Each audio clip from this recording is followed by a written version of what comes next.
Olá, meu nome é Letícia Miyamoto, está no ar mais um AmatoCast pelo canal do Instituto Amato e agradeço mais uma vez o carinho da sua audiência e participação aqui conosco para falar sobre tudo que envolve qualidade de vida. Nos últimos episódios, nós estivemos aqui com a doutora Juliana Amato, que é ginecologista, e conversou com a gente sobre tratamentos estéticos da região íntima, e antes estivemos com o doutor Fernando Amato, que é cirurgião plástico, e conversamos sobre cirurgias de contorno corporal.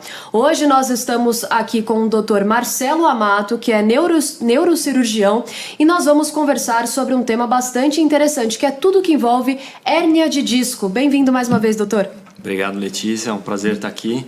Espero contribuir aí com esse canal que está cada vez mais rico, né? Exatamente. A nossa conversa é sempre muito esclarecedora, né? A gente tira sempre as principais dúvidas. Então eu já vou direto para aquela nossa pergunta de abertura para entender de fato o que é hérnia de disco, doutor. Quando que essa condição deve ser considerada algo preocupante para o paciente? Bom, o disco intervertebral é uma estrutura cartilaginosa que se localiza entre os corpos vertebrais, né? Então, eu até trouxe umas coluninhas aqui para tentar mostrar, né? Então, a gente tem aqui o corpo vertebral, né? 2 corpos vertebrais, né? Tá legal aí, gente? Tá dando pra ver? E esse daqui é o disco, né? Então, nota que ele tem uma função aqui de absorver o impacto, né, dos corpos vertebrais. E ele tem uma estrutura mais dura, né, mais cartilaginosa aqui por fora, né, que pode ser considerada uma capa do disco, que a gente chama de ânulo fibroso, e dentro ele tem uma estrutura um pouco mais gelatinosa, com um pouco mais de água, né, que a gente consegue ver, não sei se vai ser possível aí por transparência, né, nessa vértebra aqui que é de vidro, né? Então, a hérnia de disco é quando a gente tem uma doença, né, um desgaste dessa estrutura, né, e o disco ele abaula, né, ele protrui, ou então ele extrui, né, a parte de dentro, o núcleo, ele sai para fora dessa capa e comprime, né, alguma estrutura ali dentro do canal vertebral. Então, aqui nessa estrutura até é possível a gente simular uma hérnia de disco. Não sei se vai ter foco suficiente aqui, mas se eu apertar aqui a coluna, vamos ver se dá para ver. Seria esse o impacto que causa a dor na pessoa? Exatamente. Aí a gente tem a extrusão aqui de uma substância que comprime o nervo, né? Essa outra coluna aqui tem uma já mais fácil de mostrar, né? Aqui vermelhinho, né? Então, note aqui uma protrusão aqui, comprimindo aqui a raiz neural, né? Então, eu usei sinônimos aí, né? Abaulamento, protrusão, hérnia, extrusão, né? E, na verdade, são fases diferentes da doença degenerativa discal. E é bem importante a gente esclarecer isso, porque eu vendo, né, pesquisando sobre o assunto, eu vi que as pessoas têm uma dúvida. Todo mundo tem hérnia de disco ou hérnia de disco é a condição? É bom a gente esclarecer que, na verdade, o disco, pelo que eu entendi, todo mundo tem. A questão é, quem tem essa doença é a hérnia de disco, não que todas as pessoas têm a hérnia de disco. Sim, isso, com certeza. Todo mundo tem disco intervertebral, né? Isso faz parte, né? E é verdade, às vezes as pessoas até contam, assim, não, eu tenho 2, e aí compete ali, né? Não, eu tenho 3, né? Mas, na verdade, ter a hérnia de disco também não é sinônimo de doença, né? Então, a pessoa ela pode ter uma hérnia, ou teve uma hérnia, ela cicatrizou, teve um momento que teve dor na vida, e o problema passou, e a imagem, se fizer um exame de imagem, uma ressonância magnética, vai mostrar ali, eventualmente, um abaulamento, uma protrusão, né, que pode ser considerado uma hérnia de disco, mas ela não está, ela está quietinha ali, né? Então, não é uma doença, né? Então, tem essa situação também. Quando a pessoa começa a sentir dor, doutor, normalmente já tem aquela preocupação, né? Quando envolve algo da coluna, se vai conseguir melhorar com o tempo, porque parece algo mais difícil de, né, cicatrizar ali de forma natural. Quando que realmente existe uma preocupação que a pessoa deve procurar um médico para procurar um tratamento, seja ele clínico ou cirúrgico? Bom, a preocupação ela tem que vir se está tendo sintoma, né? E se os sintomas estão impactando na qualidade de vida, né? Então, aí a gente já deve tomar alguma medida, seja um tratamento conservador, sejam outras alternativas, né?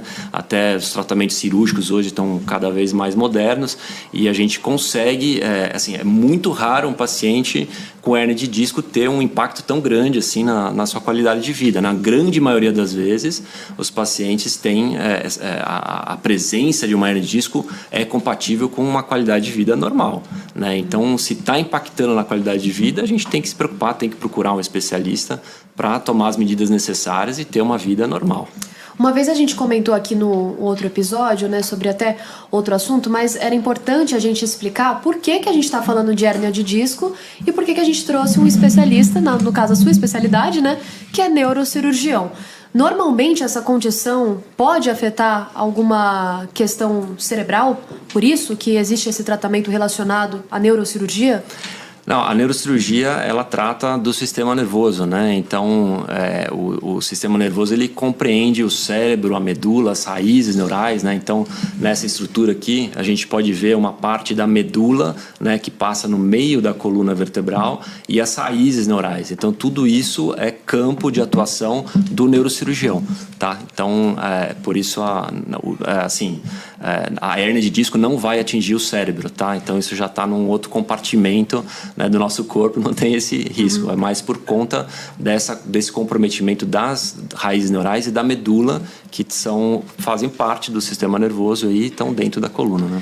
É importante a gente esclarecer isso, porque eu acredito que quando você sente, né, o paciente sente uma dor nas costas, costuma procurar ali um ortopedista, né, acha que não consegue identificar realmente se é uma questão lombar, se é uma hérnia de disco, porque quem não é relacionado à área da saúde costuma procurar uma especialidade que parece mais próxima daquilo que está sentindo, né? Então é importante a gente esclarecer quando existe essa necessidade de um neurocirurgião ser consultado para um certo tipo específico de tratamento. A gente já vai chegar lá, mas que é importante destacar isso, né, doutor? Com certeza, né? Acho que hoje até por conta da facilidade da informação, né, a gente já recebe muitos pacientes que vêm diretamente a nós, né? Mas uma grande fonte de encaminhamento nosso é realmente o ortopedista, né? O ortopedista, reumatologistas, fisiatras ou médicos especialistas em dor, né? Outros clínicos que atendem pacientes com dor na coluna e encaminham para o neurocirurgião, né? Mas existe essa confusão, com certeza.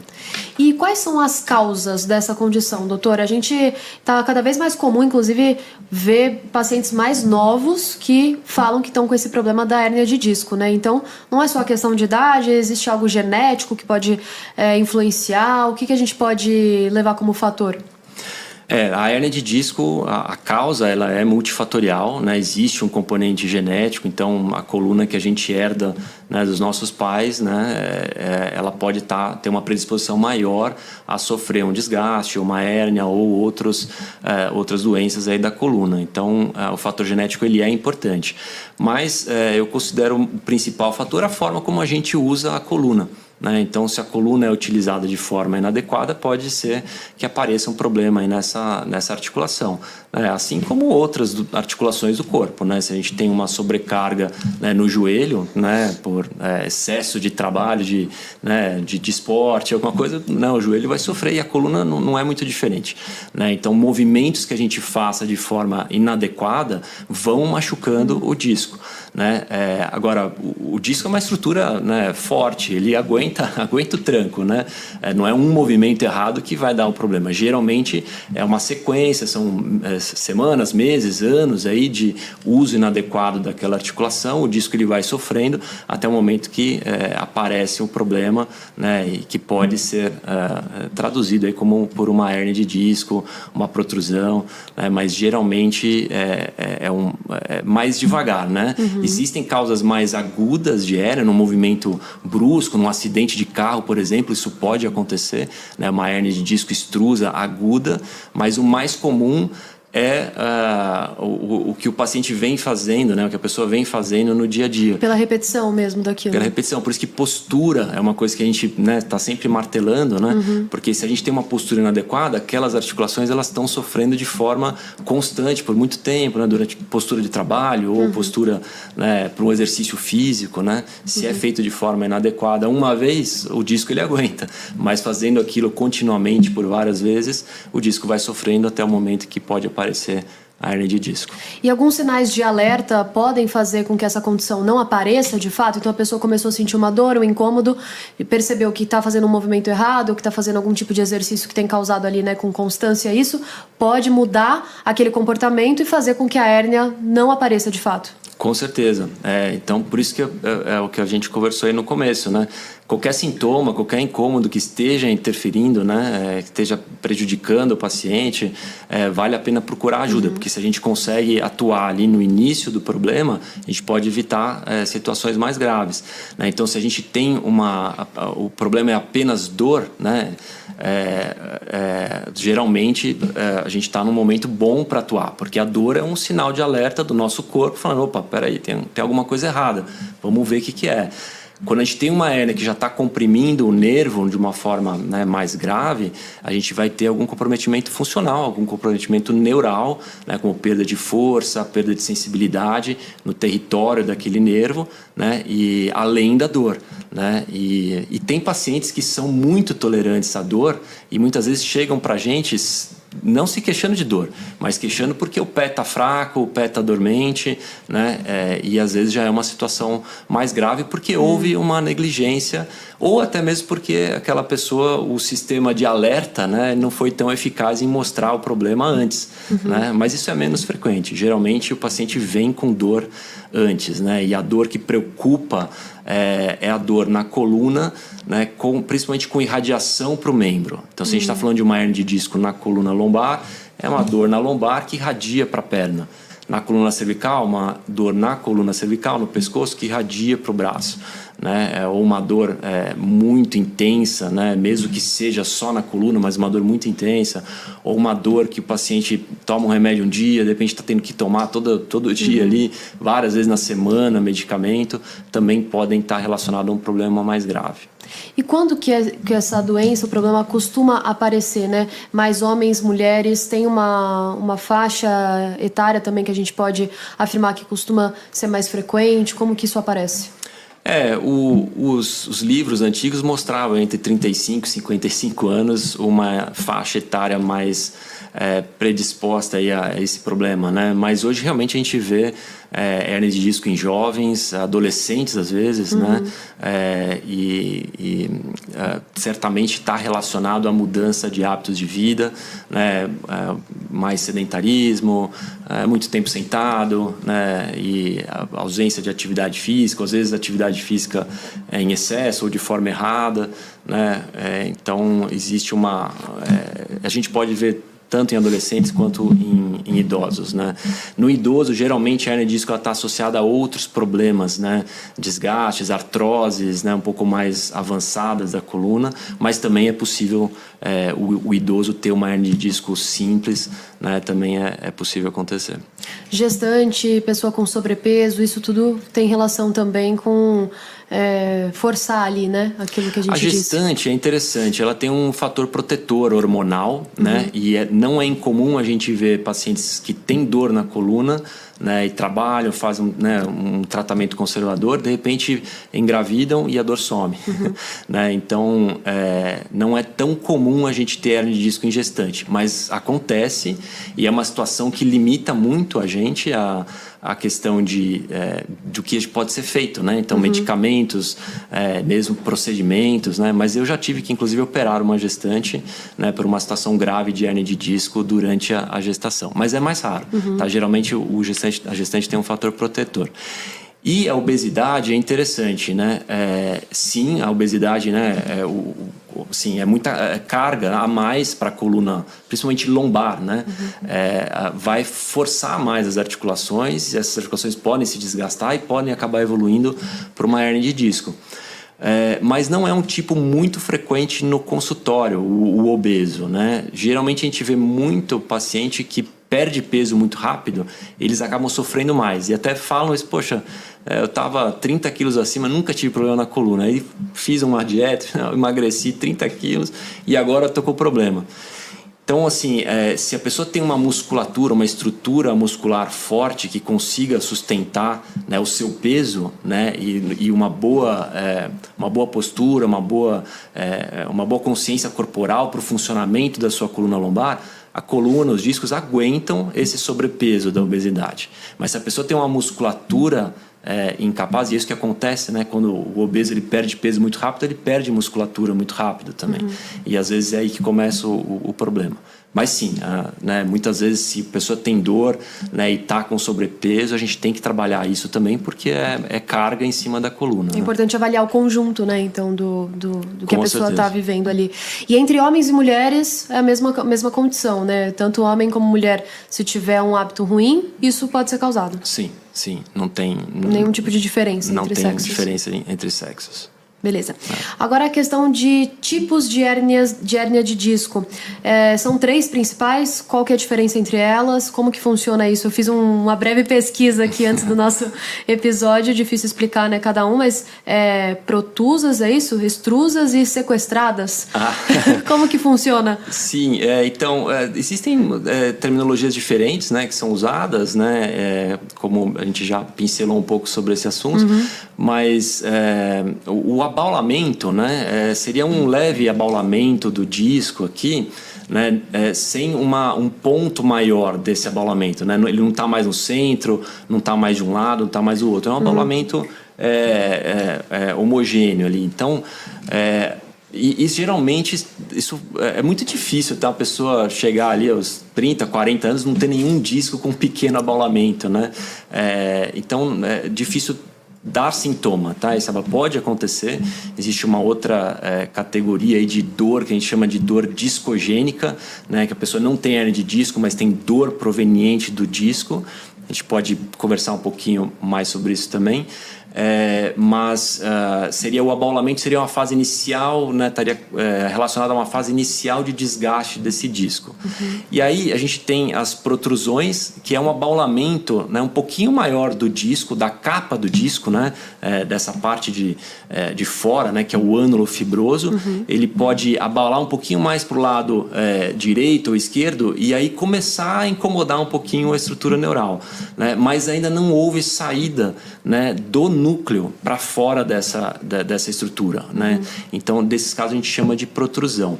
E a extrusão, né, é quando a gente tem sim uma rachadura, né, uma fissura nessa capa no ânulo fibroso, e aí tem a saída do núcleo, né, de dentro lá do disco para fora, comprimindo aqui as estruturas neurais, né?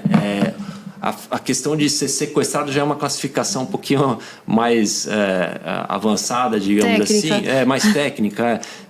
Mas esse fragmento ele pode sair do disco e perder continuidade com o disco, e a gente fala que é um fragmento sequestrado. E ele pode inclusive migrar, para cima, para baixo, né, e ficar um pouco distante do disco onde ele se originou. Mas aí são questões mais técnicas, né? A importância de citar, né, esses 3 tipos, porque fazendo uma breve pesquisa na internet, como eu citei, eu encontrei isso. Então quem está com a dor normalmente encontra sites, né, que explicam essas questões técnicas que muitas vezes não vai influenciar em nada, né, na melhora ali da pessoa, até porque a gente lê isso e, né, parece que não entende nada, mas... E mesmo entre elas, assim, às vezes a pessoa fala, não, a minha hérnia é extrusa, ou a minha hérnia é protrusa, e como se isso tivesse uma classificação de gravidade.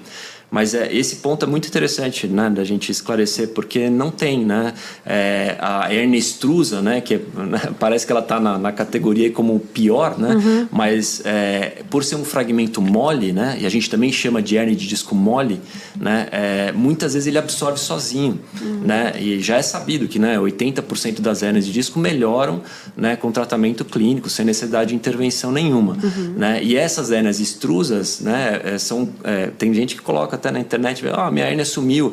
E aí tem um fragmento gigante ali dentro da coluna, e aí, sei lá, 6 meses, 1 ano depois, a mesma ressonância mostra que o fragmento sumiu. As hérnias extrusas, né? Extrusas, elas têm essa capacidade, como é um tecido mais mole, o corpo ele pode absorver e praticamente sumir. As hérnias protrusas, né, já elas são um pouquinho mais crônicas, geralmente, porque a gente tem um abaulamento dessa estrutura que é mais dura, que é o ânulo fibroso. Então, geralmente elas têm a característica de ir crescendo aos poucos, né? Se a pessoa não está cuidando, né, vai machucando o disco, aquela região vai, inflama, e aí cicatriza, inflama, cicatriza, e essa protrusão ela vai aumentando, né, pode calcificar, por isso a gente chama também de hérnias de disco duras, né? Então, e aí elas podem se tornar graves, mas a gravidade da hérnia de disco não vem pela definição dela, se é extrusa, se é protrusa, se é abaulamento, se é migrado, se é sequestrada, não vem. Ela vem pelo quanto ela está causando sintoma. Então, se ela estiver comprimindo a estrutura neural, dando dor, né, incapacitante, dando perda de força, perda de sensibilidade, aí sim é quando a hérnia ela se torna grave, né? Ou então uma condição, né, que gere alguma deformidade ou alguma instabilidade da coluna, que também pode acontecer, também seria um sinal de gravidade. Então está muito mais relacionado à clínica, né, do que à denominação, né? Então é aquela disputa, né, dos pacientes, não, eu tenho 3, eu tenho 2, a minha é protrusa, a minha é extrusa. Isso não faz muito sentido, né? Faz se estiver tendo compressão neural, principalmente. Porque eu imagino que seja comum, né, o paciente chegar já com um diagnóstico que ele mesmo fez e ele que está te mostrando, né? Sim. Ele já está querendo explicar o que ele tem e pedir o tratamento que ele quer também, que ele pesquisou na internet, que é o mais recomendado para aquele tipo de condição, né? Sim. Doutor, e como que funciona o diagnóstico, essa confirmação, até mesmo que a pessoa precisa realmente de uma cirurgia? Você citou que 80% dos casos são tratados de forma clínica, né? Então, como que a pessoa consegue, né, ter essa confirmação que realmente, porque às vezes sente aquela dor, procura na internet que a gente citou e acha que tem. Como que é feita essa confirmação e quando há a confirmação de necessidade de cirurgia?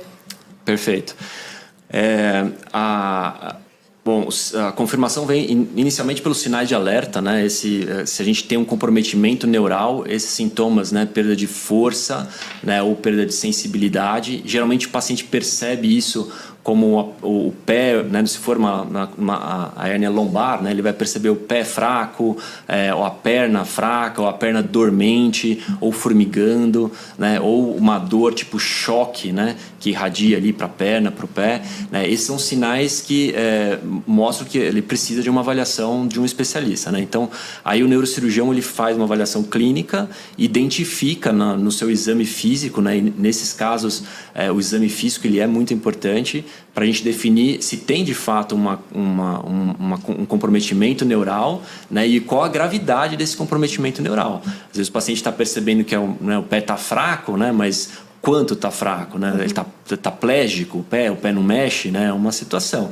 Não, tá esquisito, está diferente do outro lado, né? Então, assim, não é uma perda de força tão grande, né? Então, a gente consegue clinicamente ter essa noção de gravidade do comprometimento neural, né?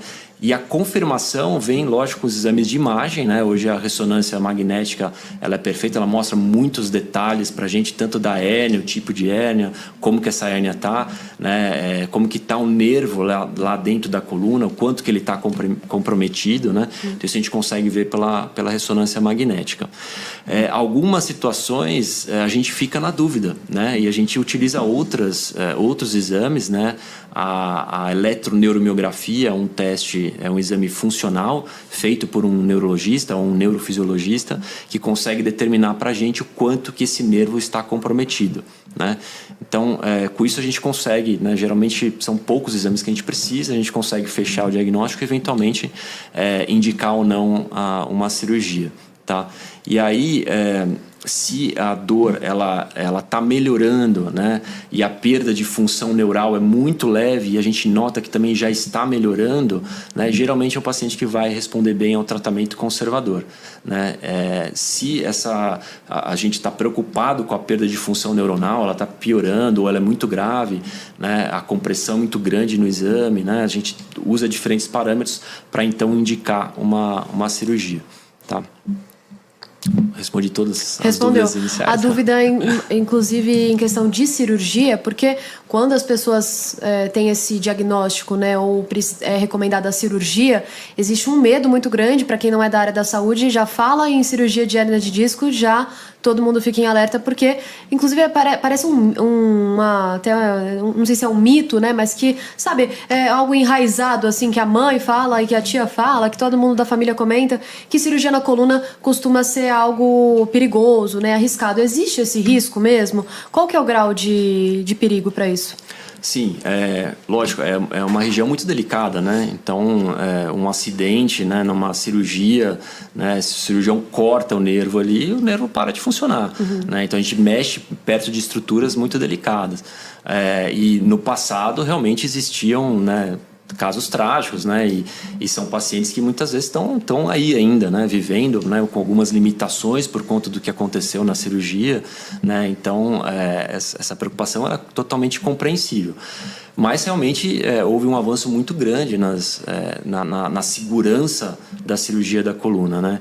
Então, as cirurgias de hérnia de disco, elas são feitas hoje, né, com a técnica endoscópica, né? Então, a gente entra com uma câmera lá dentro da coluna, né? E a gente tem uma visão magnificada perfeita, né? 4K, num telão gigante, ali a gente consegue ver detalhes que antigamente nas cirurgias abertas não eram vistos, né? Então, hoje a gente consegue uma segurança muito maior para o tratamento dessas doenças, que são feitas, inclusive, de modo ambulatorial, né? Uma cirurgia de hérnia de disco simples costuma durar menos de 1 hora, é feita num sistema de hospital-dia, né? E o paciente vai embora 2, 3 horas depois da cirurgia, né? Vai andando para casa já com uma reabilitação muito acelerada, né? Porque é muito diferente, né? Antigamente eram cortes grandes na coluna, tinha que afastar a musculatura, essa musculatura depois para cicatrizar demorava muito tempo, causava dor, né?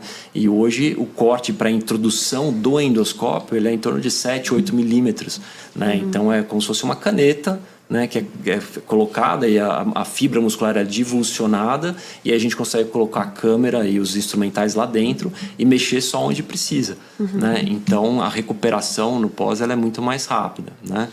Mas ainda é uma cirurgia delicada, né, e que precisa ser feita aí por quem tem experiência para não causar nenhum déficit adicional. E o alerta que eu faço nessa situação é que, lógico, os pacientes têm que ter essa preocupação, né, tem que vir conversar, né, ter segurança em fazer o procedimento, mas eu tenho uma preocupação muito grande nos pacientes que têm esse receio e estão perdendo função neural. Né? Porque aí a minha preocupação essa preocupação do paciente ela fica infundada, né? Porque é muito mais grave numa situação dessa o paciente não operar do que ele operar, né? Então, se a gente tem uma perda de função motora, por exemplo, né? E o tempo vai passando, a partir de um certo momento a cirurgia ela não vai mais trazer recuperação dessa função e o paciente ele pode ficar com uma sequela, né, uma perda de força definitiva porque demorou para fazer a cirurgia, né? Quanto mais tempo o paciente leva para fazer essa cirurgia, mais arriscada também o resultado, mais difícil de alcançar o objetivo ali do médico, ou isso acaba sendo indiferente, é mais na questão do limite que a pessoa está aguentando ali, né? A situação ela muda, lógico, de paciente para paciente, né? Então, se tiver perda de função motora, né? Tem trabalhos que mostram que dependendo do grau, tá? Se for uma perda total, a cirurgia ela precisa ser feita em alguns dias, né? Se for uma perda de força parcial que está melhorando, o paciente até pode observar um pouco mais. Agora, uma perda de força parcial que não está melhorando, se ela passar ali 1 mês, né, de perda de força, a recuperação, mesmo com a cirurgia, vai ser muito difícil, né? Então, isso a gente está falando de força, né? Quando a gente fala, por exemplo, de dor, a dor ela pode se cronificar e, eventualmente, nunca mais ter uma melhora total. diferente do paciente que faz uma cirurgia mais precoce. Né? Se é um paciente que faz uma cirurgia ali, está com uma dor incapacitante, 2 semanas, não aguento mais, vamos operar, fez a cirurgia. Esses pacientes, geralmente, eles saem da cirurgia sem dor, com o problema resolvido. Né? Pode chegar um momento que a pessoa está tão avançada ali no problema que a condição melhora com a cirurgia, mas que não resolve. Que não resolve totalmente. Esse é o ponto, né? Da pessoa se tentar ir o mais rápido possível, né, para ver como que vai ser feito esse tratamento. Em questão de tipos de cirurgias, tem alguns, né, que são disponíveis.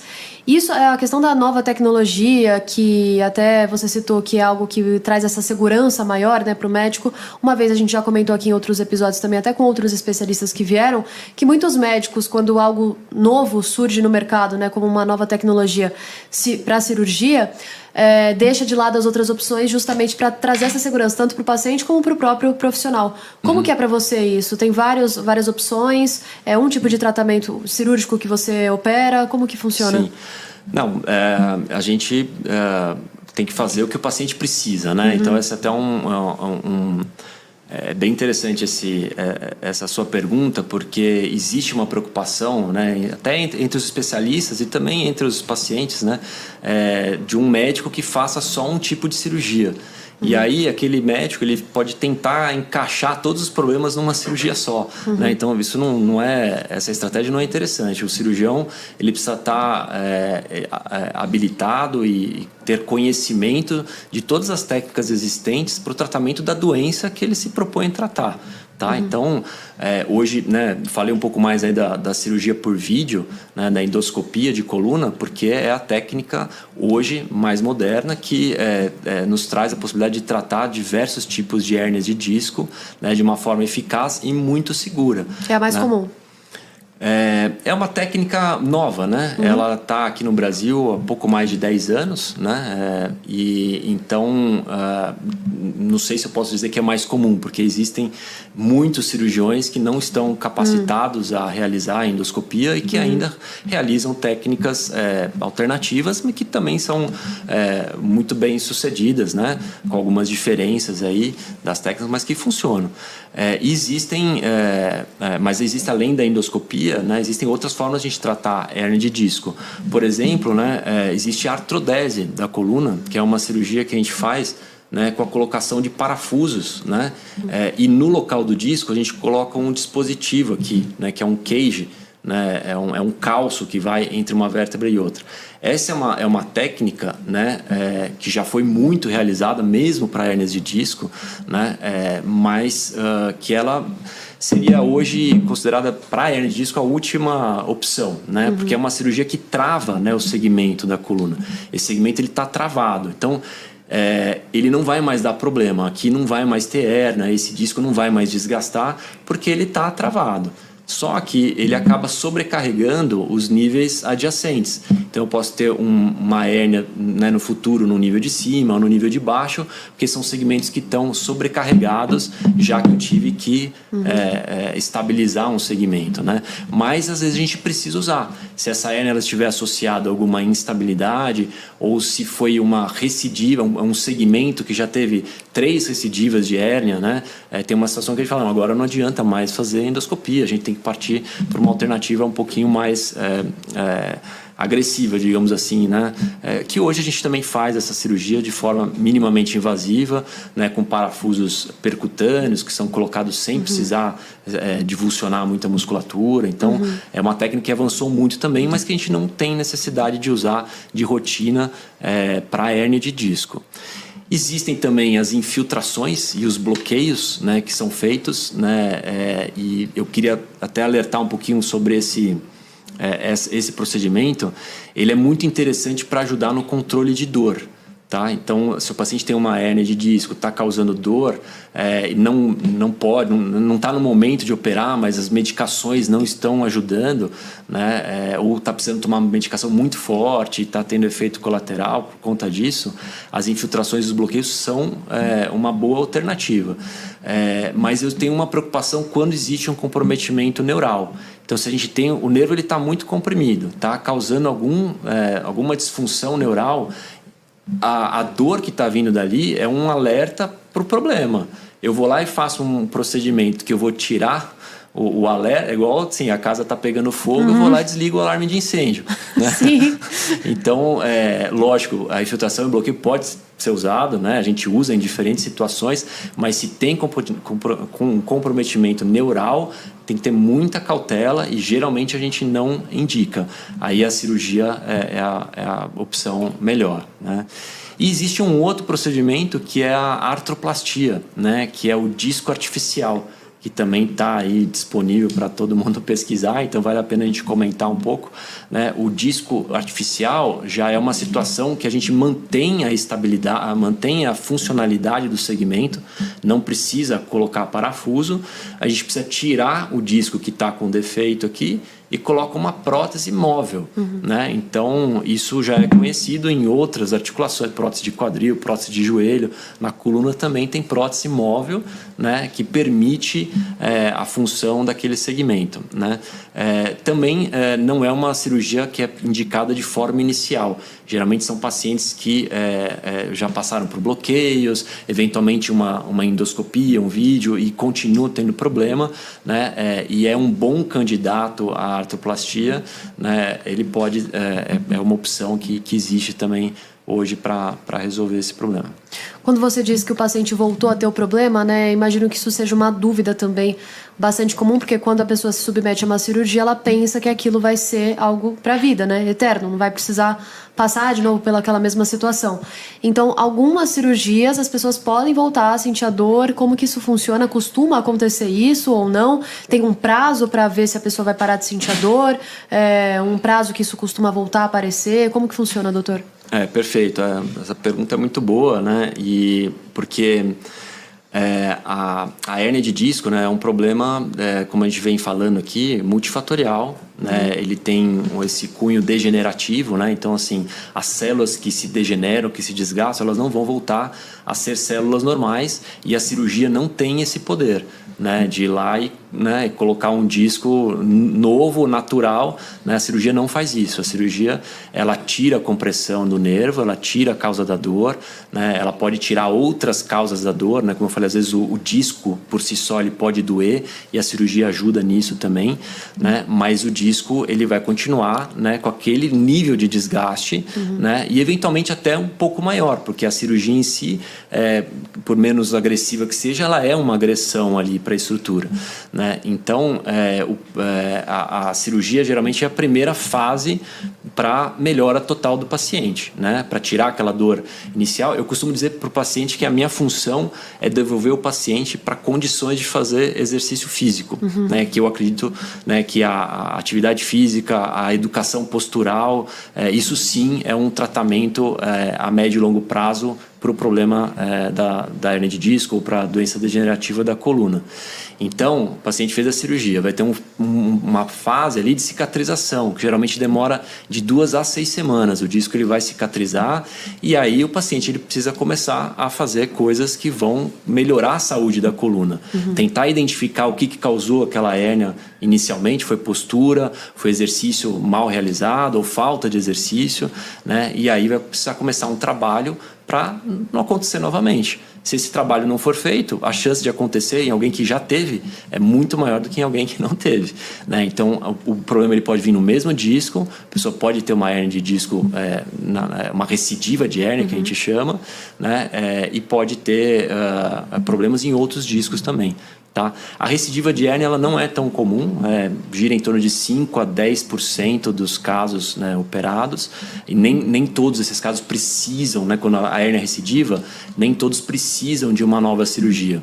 Até, como eu disse, né, 80% das hérnias melhoram com tratamento clínico. Então, se o paciente tem uma recidiva da hérnia, ele volta para essa estatística aí de novo, né? Provavelmente ele vai melhorar com o tratamento clínico, né? Então, não necessariamente ele vai precisar de outra cirurgia.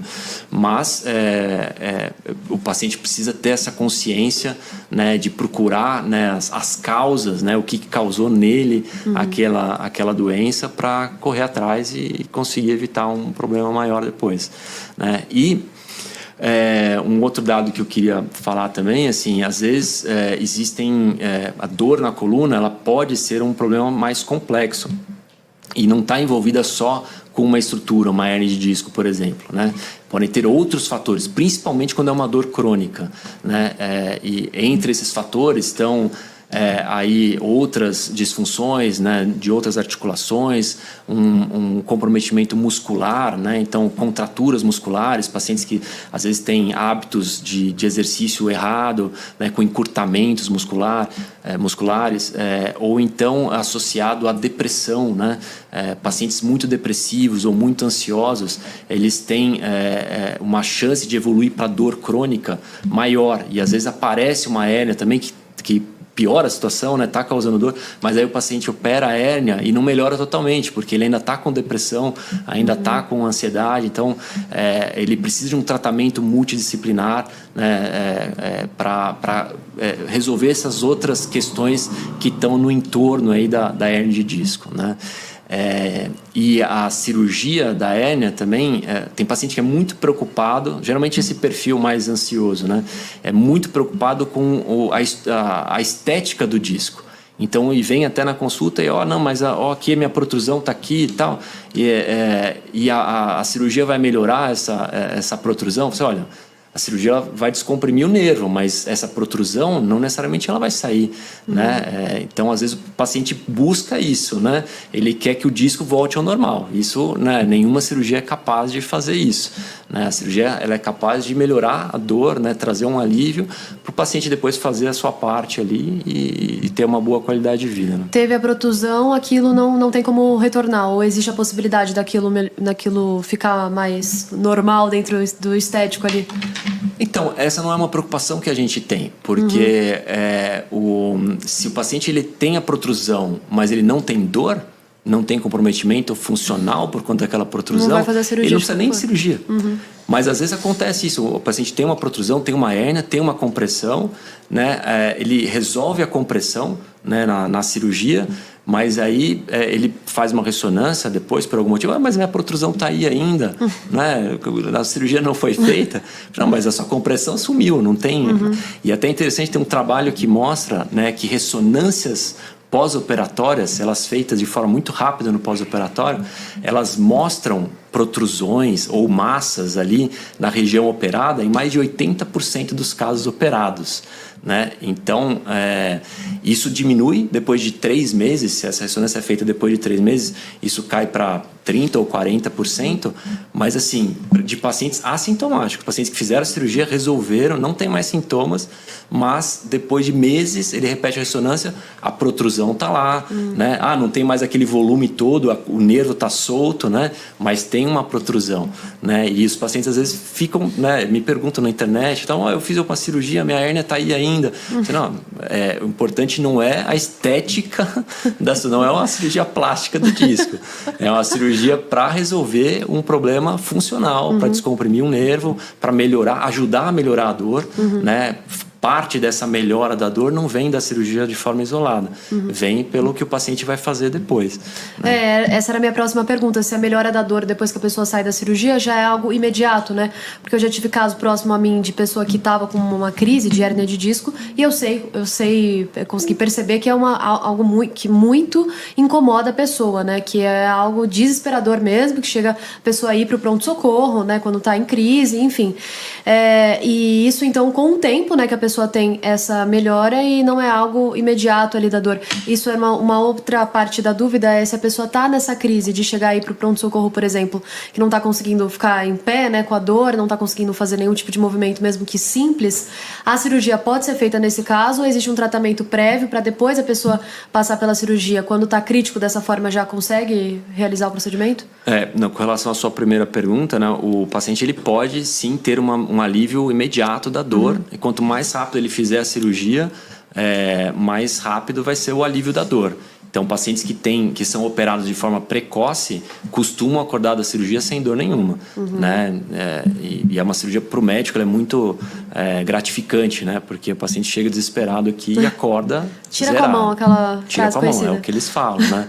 E então, a questão, né, do especialista está justamente em definir qual que é esse paciente que vai se beneficiar, né, de fazer a cirurgia e qual que é aquele que vai se beneficiar de aguardar um pouco mais, né? Em geral, existe um prazo que medicina não é matemática, né? Mas é um prazo de 6 semanas, né? Então, se o paciente está melhorando nessas 6 semanas e consegue suportar a dor com medicamentos, vale a pena a gente esperar e aguardar um pouquinho para ver se vai resolver. Porque, como eu falei, por menos agressiva que seja a cirurgia, ela é uma agressão à estrutura. Então, se o corpo ele consegue se cicatrizar ali, reparar sozinho aqueles tecidos, tem vantagem de eu não precisar mexer, né?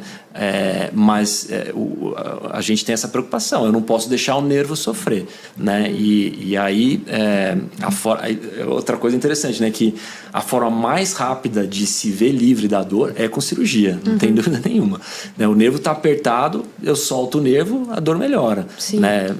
É mecânico o problema ali. Existe um componente inflamatório, né? Mas existe um componente mecânico mesmo, isso só melhora com a cirurgia. Então eu sei disso, quando o paciente chega com dor aqui para mim, que se eu fizer a cirurgia, né, e a dor começou há pouco tempo, ele vai melhorar na hora. Então eu preciso pesar essa questão, entendeu? Vou esperar um pouco mais. Geralmente eu acompanho muito de perto esses pacientes, né? E aí a gente vai vendo dia após dia aí como é que tá. A gente tenta uma medicação diferente.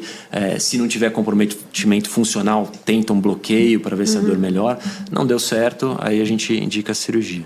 E esses pacientes que vão, né, para o pronto-socorro, né, muitas vezes eles vão com uma dor incapacitante, medicamento na veia, tal, nada melhora. Geralmente a gente até interna e faz a cirurgia no mesmo momento, não tem problema de ser feito dessa forma. Quando já está naquele momento crítico, né, que a gente fala. Exatamente. Aquela dor desesperadora que chega sem conseguir fazer nenhum tipo de movimento e precisa urgente ali, né, do atendimento. Em questão de reabilitação, né, não é nem reabilitação a palavra, recuperação. Reabilitação já é um segundo passo ali, né? A recuperação a gente já citou de forma breve, mas queria entender um pouquinho mais como que funciona. Quando é naquela cirurgia por vídeo, por exemplo, a pessoa já sai no mesmo dia. Sai no mesmo dia. Já sai consegue andando. Retomar ali, claro, né? Não 100% as atividades. Como que é esse processo? Então, esse tempo de cicatrização, né? Baseado em alguns trabalhos aí... Ele não é muito preciso, né? Como eu disse, não é matemático, mas ele varia. A cicatrização do disco ela ocorre entre 2 e 6 semanas.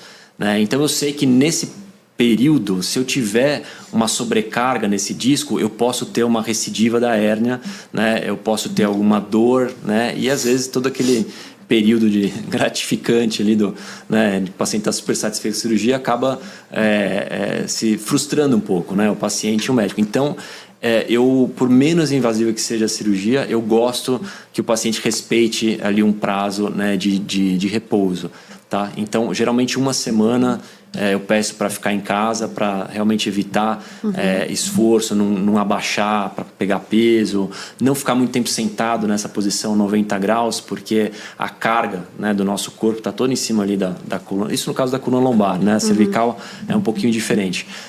Então eu peço para não ficar muito em cima ali da coluna. É o tempo de uma refeição, trabalhar um pouquinho no computador, mas colocar um alarme ali, 30, 40 minutinhos, mudar de posição, né? Porque nessa posição sentado ou movimentos de flexão, a pressão na frente do disco ela é maior.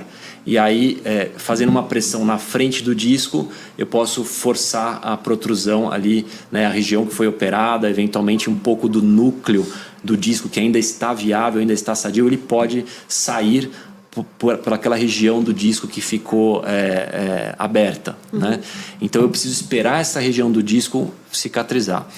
E aí, assim, 2 semanas, né? Se eu fizer um corte na pele com 2 semanas, ele já está bem cicatrizado. Mas se eu pegar a pele e ficar mexendo assim, ele vai abrir. Né? Então é mais ou menos isso que está acontecendo lá dentro, que a gente não tem que ficar olhando toda hora. Então a gente, de 2 a 6 semanas, eu costumo pedir para o paciente fazer uma reabilitação inicial com a fisioterapia, né?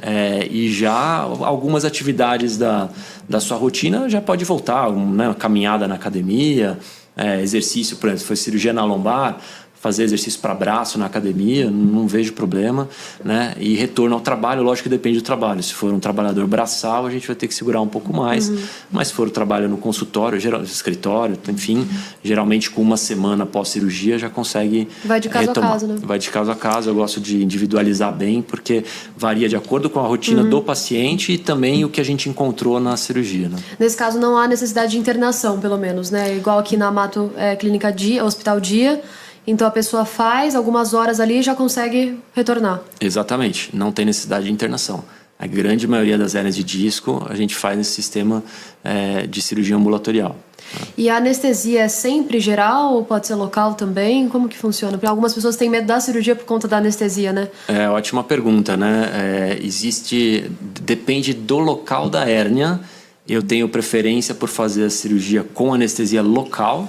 E aí a gente faz uma sedação leve, mas a gente vai conversando com o paciente durante a cirurgia, né? Para se tiver algum incômodo, alguma coisa, a gente consegue ajudar. E a cirurgia ela costuma transcorrer muito bem, né? Mas algumas hérnias em outros locais a gente prefere fazer com anestesia geral por conta da delicadeza do local, né? Então a gente está trabalhando ali muito próximo de estruturas neurais, de nervos, às vezes da medula, né? E então um movimento do paciente durante a cirurgia pode acabar comprometendo o resultado. Então, nessa situação, a gente prefere anestesia geral. Mas algumas dá sim para fazer com sedação leve e anestesia local. Perfeito. A gente já acredito aqui que a gente está encaminhando para o fim. Quando a pessoa começa a chegar nesse estágio, né, de ser necessária uma cirurgia, né, de já estar marcado, por exemplo, com o médico, ou de já estar pensando na possibilidade, quando está nessas crises, tem opções para melhorar aquela situação, como, por exemplo, os analgésicos, né, que a gente citou ainda no começo. E eu tinha separado 3 fatores aqui para citar como um conjunto, até como de prevenção mesmo, né, que é o controle da dor, a reabilitação física e a modificação corporal. Então, eu acho importante a gente citar isso quando já até, como eu disse, né, tá nessa situação de fazer uma cirurgia para conseguir chegar até esse momento e uma avaliação ali com o médico para conseguir passar por esse processo de uma maneira eficaz. E também a questão da consciência corporal, até para quem não tem esse problema e não quer chegar a ter, ou para quem já tem e, né, quer melhorar, não precisar de uma cirurgia, por exemplo. Sim. Essa questão da consciência corporal é muito interessante, né? Às vezes o paciente que passa por um tempo com dor, ele já entende muitos movimentos que ele não pode fazer, que a dor vai piorar. Né? Então, no caso da coluna lombar, por exemplo, você vê o paciente ele levantando da cama de lado, na hora de agachar para pegar alguma coisa, ele agacha com a coluna estabilizada, né? E é um momento, né, de aprendizado do paciente, né, que é importante também.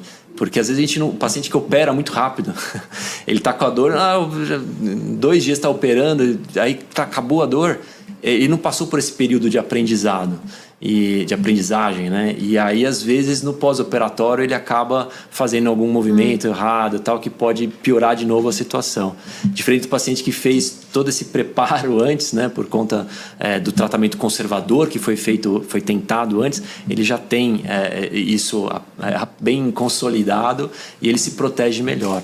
Às vezes o que eu faço no pós-operatório para ajudar nisso é usar uma cinta lombar, né, por 1, 2 semanas, para o paciente lembrar às vezes que fez a cirurgia, porque a cirurgia realmente ela pode eliminar totalmente o problema da dor daquele momento, né, e o paciente esquece que fez, de repente está movimentando normal. Já tive paciente que foi jogar vôlei com 1 semana, já operei neurocirurgião que com 1 semana estava operando normal. Então assim, às vezes esquece. Então aí nessa situação eu peço para usar essa cinta lombar para o paciente ajudar nessa consciência corporal, né, do que pode, o que não pode fazer com a coluna naquele momento. Que é importante essa etapa depois da cirurgia, né? Que é justamente para não voltar naquela mesma situação que a gente disse, de ter que operar de novo ou de voltar a sentir a dor e não ser aquele caso de reincidiva, né, que a gente citou. Exatamente. É isso aí. Em questão de, até acho que é importante a gente citar, só para finalizar agora rapidamente, antes que a equipe mate aqui, mas em questão de idoso, né, é apto para a cirurgia também, idoso ou criança? Eu imagino que seja mais raro acontecer em criança, né, porque não tem um desgaste ali pela idade mesmo, mas é uma possibilidade também fazer a cirurgia para essas duas opções? Com certeza, né, e nesses casos, né, a técnica por vídeo, né, a cirurgia endoscópica, ela trouxe um benefício muito grande, né, tanto para operar uma criança, que às vezes é necessário, o idoso, né, a gente já operou aqui paciente de 94, 95 anos, né, porque ela é muito pouco invasiva, né, não tem risco de sangramento, então a agressão para o sistema, para o corpo do paciente é muito pequena. Então isso permite que a gente faça cirurgia em diferentes faixas etárias, diferentes condições de saúde. Às vezes pacientes que não têm condições de saúde boa, coração, pulmão, tem outras doenças, eles se beneficiam muito dessa cirurgia por não precisar fazer corte grande, perda de sangue, né? E até mesmo, né, a cirurgia no obeso,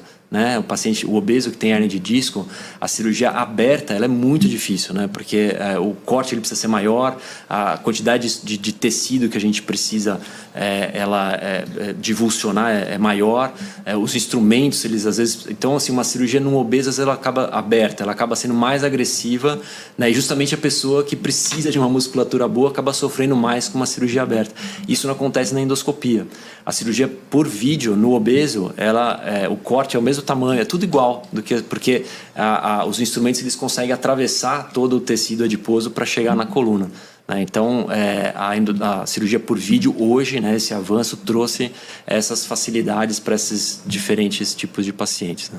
Perfeito, era importante esse esclarecimento justamente para a gente chegar naquele mesmo ponto que é o nosso objetivo aqui, que é esclarecer e trazer confiança, né, para o paciente ou para alguém que tem algum caso próximo na família, de que se realmente é a indicação da cirurgia, para sentir que realmente aquilo está bem sustentado, que aquelas dúvidas foram esclarecidas, né, para a pessoa não ficar pensando que há aquela necessidade que parece algo tão ruim de se fazer que acaba piorando a outra condição, que foi o que a gente disse, né? Sim. Então, por medo da cirurgia, acaba levando algo a uma complicação realmente grave, né, doutor?